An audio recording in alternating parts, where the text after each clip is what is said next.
Ciencia, deporte, ciclismo, triatlón. Esto es Running for All, tu podcast de referencia.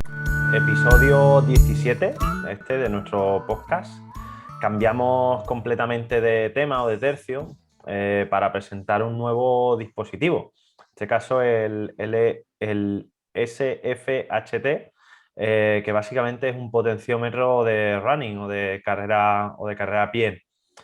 Pero antes vamos a poner un poquito en contexto esto de los potenciómetros, ¿no? Es que hace ya unos 30 años, más o menos, que la tecnología empezó a asomar con fuerza en el mundo de los deportes de resistencia.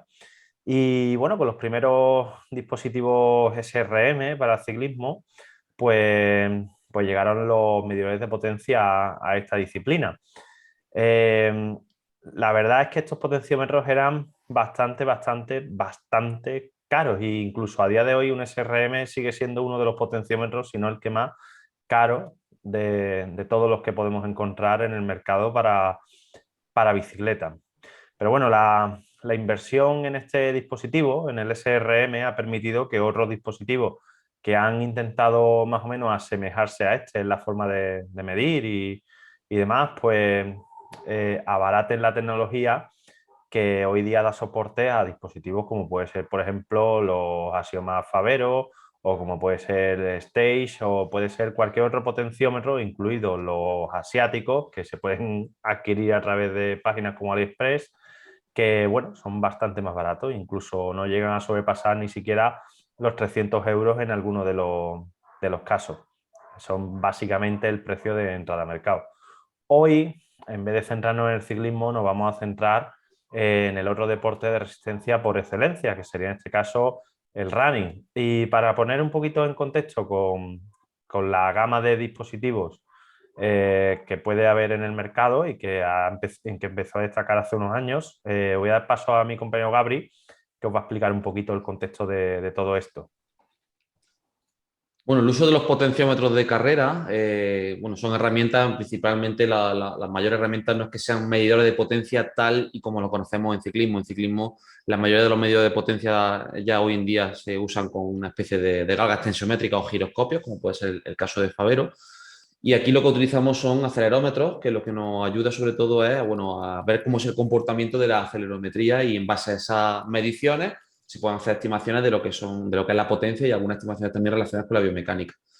Si bien es cierto que los estimadores de potencia, en este caso los potenciómetros de carrera a pie, datan, entre comillas, de los primeros inicios, o al menos las pequeñas salidas, las primeras salidas al mercado en torno a los años 2013, 2015. De hecho, a partir de ahí empezaron a surgir libros como el libro de Running with Power Meters de Jim Vance, que es uno de los primeros libros que prácticamente extrapola un poco la metodología que había en el entrenamiento por potencia en ciclismo a un poco al entrenamiento en carrera. Hoy en día hay bastantes autores y entrenadores, como puede ser el caso de Paladino, que de hecho creo que recientemente va a sacar, de hecho, un libro de entrenamiento por potencia para carrera a pie. Y luego, bueno, básicamente la evolución de estos sistemas, inicialmente lo que hizo fue lo que hemos comentado anteriormente, trasladar esa metodología que había en el entrenamiento por potencia en ciclismo a la carrera, obviamente con sus diferencias existentes en cuanto al análisis o a la analítica en este caso.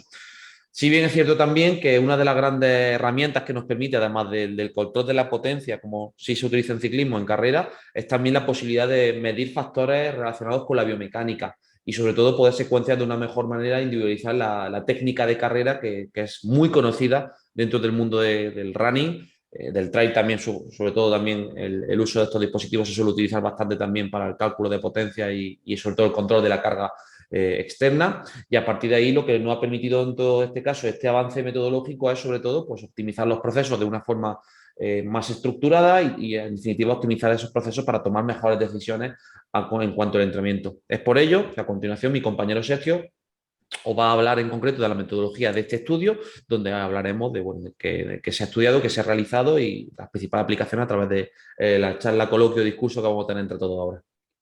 Pues sí, Gabri. Al final lo que presentamos en el episodio de hoy es un paper que lo que hace es estudiar la validez y la fiabilidad del potenciómetro para running llamado SFHT, como ya hemos comentado, ¿no?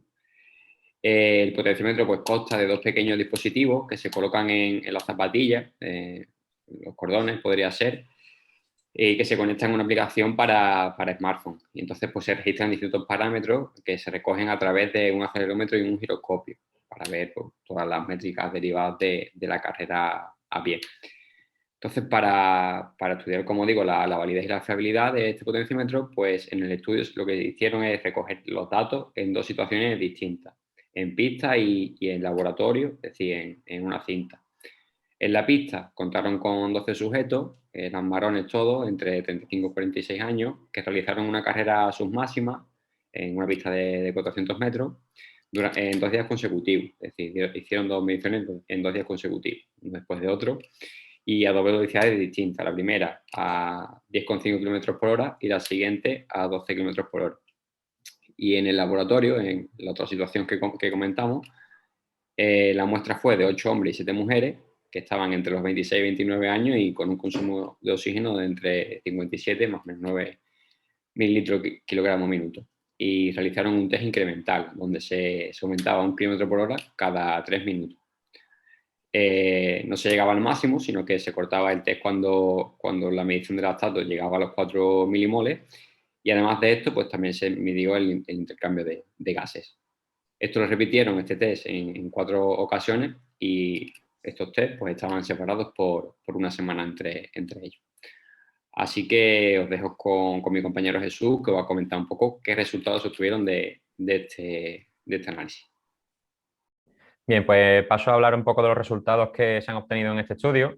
Pues con los resultados que se obtienen se puede afirmar que el dispositivo que estamos hablando hoy, del SHFT, pues proporciona una estimación fiable de lo que es el power output con una variación baja dentro de cada sujeto, menos del 5% de forma general.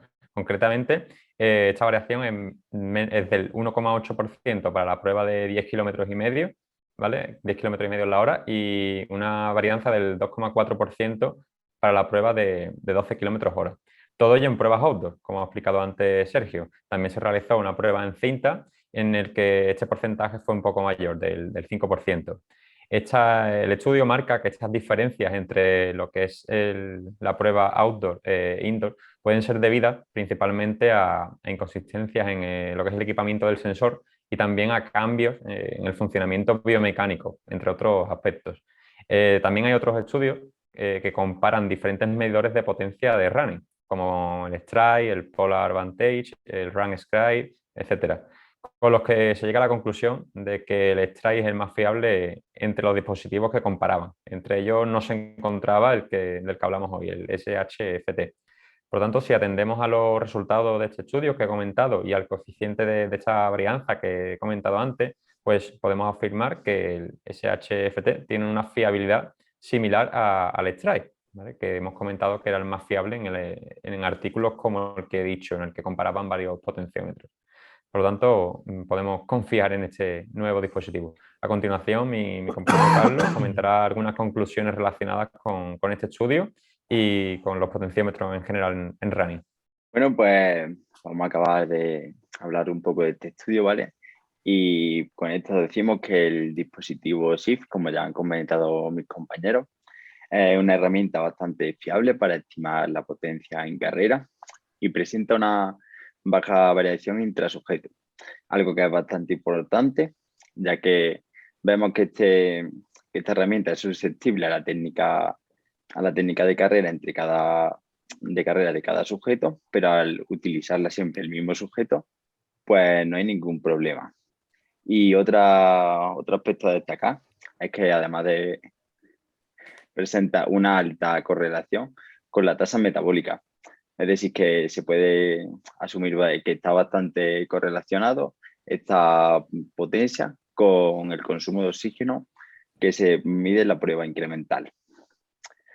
También para confirmar su fiabilidad y validez, se debería comparar directamente este dispositivo, el SHFT, con algunos otros estimadores de potencia, como pueden ser Street o RunScribe, porque necesitamos comparar un poco su funcionamiento ante las mismas condiciones y así ver que confirmamos lo que comentan este artículo, ya que en otros estudios sí se han comparado los diferentes estimadores de potencia, pero este se ha estudiado de manera aislada.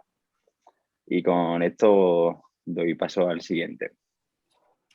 Te Bueno, escucho. pues Por favor. el siguiente soy yo y toca concluir. Toca que demos un poquito de conclusión a este paper. Es un paper básicamente de validación, como habéis podido comprobar. Al final, la conclusión final es que es un aparato que en principio nos sirve como herramienta para entrenar. Es verdad, y quiero enlazar con la parte que hice yo al principio, de que el I+D, en el caso del ciclismo, está bastante más avanzado, quizá porque la tecnología dentro del ciclismo está bastante más implantada que dentro del running, donde el propio deporte quizás sea menos propenso a utilizar tecnología por el tipo de deporte que es, que en el caso del ciclismo, y porque hasta ahora pues, no se había encontrado quizá el método para, para poder llegar a este tipo de elementos, ¿no? de aparatos que te pudieran dar una cuantificación del entrenamiento.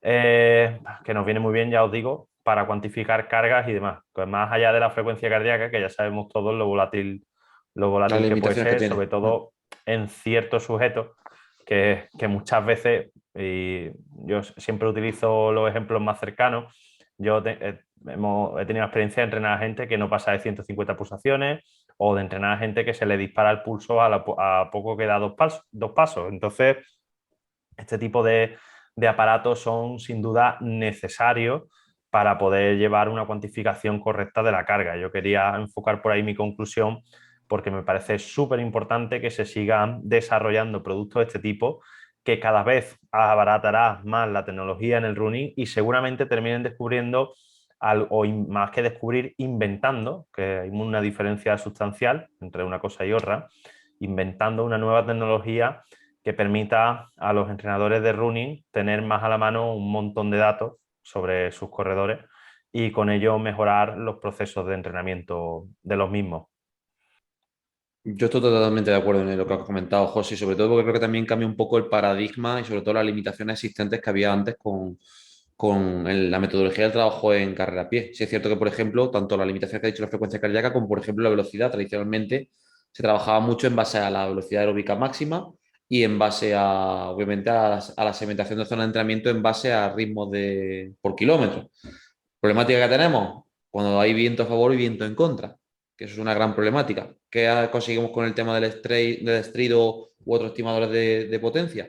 Que podemos segmentar bien la carga externa. ¿Qué pasa? Que también hay que entender de biomecánica, porque en muchas ocasiones también la persona que solo se fija en los vatios puede tener una problemática. Yo puedo dar más vatios, pero cada vez avanzar menos. O sea, ese running effectiveness, esa efectividad al final de la carrera se puede ver asociada y además que es un mundo que abre un montón de posibilidades desde el punto de vista de la metodología de entrenamiento como de la parte de técnica y biomecánica. Yo creo que es algo, como tú bien has dicho, tradicionalmente a lo mejor en el running no ha existido tanta irrupción, entre comillas, tecnológica, también porque ha sido una disciplina que, entre comillas, necesita de poco sustento económico para poder practicarla, unas zapatillas y un pantalón y poco más, un pulsómetro, que es lo que trabaja la mayoría de gente, o un pequeño reloj para medir el ritmo y poco más. Y esto es una cosa que tiene que ir calando. Yo creo que poco a poco, conforme van surgiendo deportistas también de cierto nivel que van utilizando esta herramienta, esto se va a trasladar en la mayoría de corredores populares que su objetivo pues, sea bajar a lo mejor de un ritmo en una maratón o de un tiempo, en una media maratón, un 10K. En definitiva, pues toda la disciplina, el trail sobre todo, que es una disciplina que está irrumpiendo ahora mucho. Yo creo que es algo que en los próximos años vamos a ver que va a tener cada vez más auge y más boom. Sí, yo creo que esto supone un avance. Sé que hay mucha gente pues, que no termina de convencerle esto de potenciómetro en carrera y demás, pero bueno, pienso que quizás es que aún hay un poco falta de información y de que se siga avanzando o sea, en cómo están hechos, fabricados y cómo se toman las mediciones de estos potenciómetros para que todo siga perfeccionándose. Y al final es un nuevo campo que se abre, es decir, que nos aportan más datos que obviamente bien empleados y sabiendo leerlo todo y ponerlo todo en contexto y en conjuntos con los que ya teníamos previamente, es decir, los ritmos y el pulso, etcétera, creo que al final nos hacen a los entrenadores poder tener muchos más datos para tomar mejores decisiones y así pues, poder seguir haciendo al deportista que sigan mejorando, nos permite poder corregir ciertos errores o poder fijarnos en ciertas cosas que antes no nos eran posibles. Entonces yo pienso que esto pues será, igual que lo fue el potenciómetro en el ciclismo, pues un avance para el rendimiento y otras cuestiones como la técnica en running. Pues sí, yo también, eso, bueno, animar a la gente a adquirir este tipo de aparatos que son importantes tanto para la prescripción y sobre todo también para la cuantificación. Y esto no quiere decir de que ya al adquirir este aparato dejemos ya por tierra lo que es entrenar por ritmo y por pulso, que hay gente que no quiere dar el paso porque se cree que ya va a estar todo el rato mirando el reloj y no es así, ¿no? Por ejemplo, si estamos entrenando series cortas en pista, sin viento, en un terreno estable y que no hay otros factores que afecten, pues ¿por qué no se puede utilizar ese entreno por ritmo, por supuesto? Pero sí es bueno también tener los datos de registro de potencia a la hora de cuantificar. Por lo tanto, que es un buen aparato que teniendo las pautas claras y poniendo todo en contexto los otros parámetros, pues se puede llevar adelante y compaginar perfectamente. Y por último, para concluir, yo creo que ya lo que han comentado mis compañeros comenta un amplio espectro de lo que pensamos sobre estos dispositivos. Y yo ya quería simplemente hacer un poco mención a la importancia que pueden tener en el trail, ya que, pues bueno, en la mayoría de sitios por los que se suele correr, pues el ritmo puede estar bastante bien para cuantificar la carga externa, pero en el momento que metemos mucho desnivel o que el propio terreno es un poco más difícil para correr y eso puede ser bastante importante el cuantificar esta potencia para tener conseguir una carga externa mucho más precisa, que creo que es bastante importante, sobre todo para aquí, para el trail. Claro, yo quería poner el punto y final con una anécdota de un deportista que entreno que ha ido a correr la maratón, que ha bajado de las 3 horas y que justo el día antes de correr la maratón, sábado, me dice, bueno, mañana voy a ir a tal ritmo. O sea, después de entrenar por potencia con el street durante varios meses, hacer series de 1000, de 2000, de 3000, o sea, incluso hasta de 4000. O sea, me dice no sé ni cómo llamarlo, que mañana voy a ir a no sé qué ritmo. Evidentemente le eché una bronca porque además habíamos hecho una media maratón previamente al ritmo que luego íbamos a hacer la maratón, todo por vatios, o sea, y claro, me hizo muchísima gracia. Ha dicho Carlos la importancia que puede tener el trail running, o sea, no solamente en el trail running, en cualquier prueba que tenga cierta duración y que te permitan llevar el aparato, como la media o como la maratón, o sea, incluso en un 10K puede ser mucho más interesante la potencia que el ritmo. Evidentemente en un 1500 o lo que sea en pista, con unas condiciones ambientales muy controladas, pues probablemente el ritmo sea un mejor predictor quizá del rendimiento que podemos tener. Sí, que en un 200 en pista no te va a poner a mirar el reloj. Mientras mira el Claro. reloj y no, ya se acaba el 200. Claro, Pero sí. claro, en series no, más largas. incluso a lo mejor en el 1500 tienes ciertas banderas rojas, por así decirlo, como el paso por tal punto de la pista con tal tiempo, para tú saber que vas en el ritmo, o yo qué sé, o cosas de este tipo, ¿no? O el paso por el 800 a tal ritmo para saber que en el 1500 vas a hacer tal. En fin, mucho quizá mejor que el potenciómetro, ¿no? Como tal. Pero en una Sí, yo creo maratón... que es una herramienta ahí, José, que te va a ayudar mucho a ese ritmo, ver qué está pasando. O sea, Claro, poder cuantificar la carga externa, la ayuda que va luego también, sobre todo con la parte relacionada claro. con la velocidad. Y tú ahí a lo mejor puedes sacar factor que digo, hostia, pues a lo mejor en la efectividad del paso o el ritmo no estamos siendo bastante buenos a nivel biomecánico. Podemos revisar eso. Se pueden revisar más cosas que el simple mero entrenamiento, el mero rendimiento. Y eso creo que es muy potente porque mucha gente puede mejorar por el simple hecho de mejorar su técnica de carrera y la biomecánica es clave en ese proceso. Claro. Y ya por último, del top, lo prometo, y centrándome en lo que ha dicho Carlos, el tema a lo mejor de la medición de las fuerzas G en trail, pues puede ser una medición indirecta de la carga excéntrica, Excéntrica. ¿vale? De la carga excéntrica.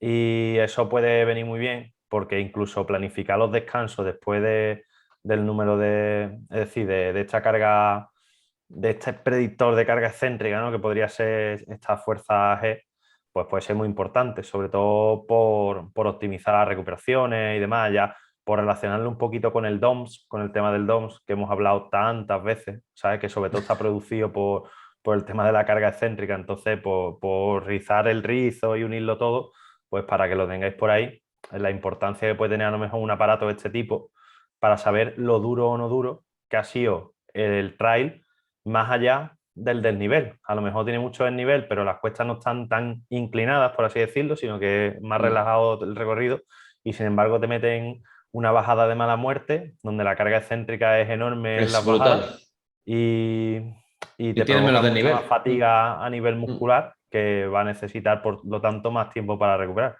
Pues este tipo de apuntes creo que son importantes y son extraíbles de este tipo de aparatos, ¿vale?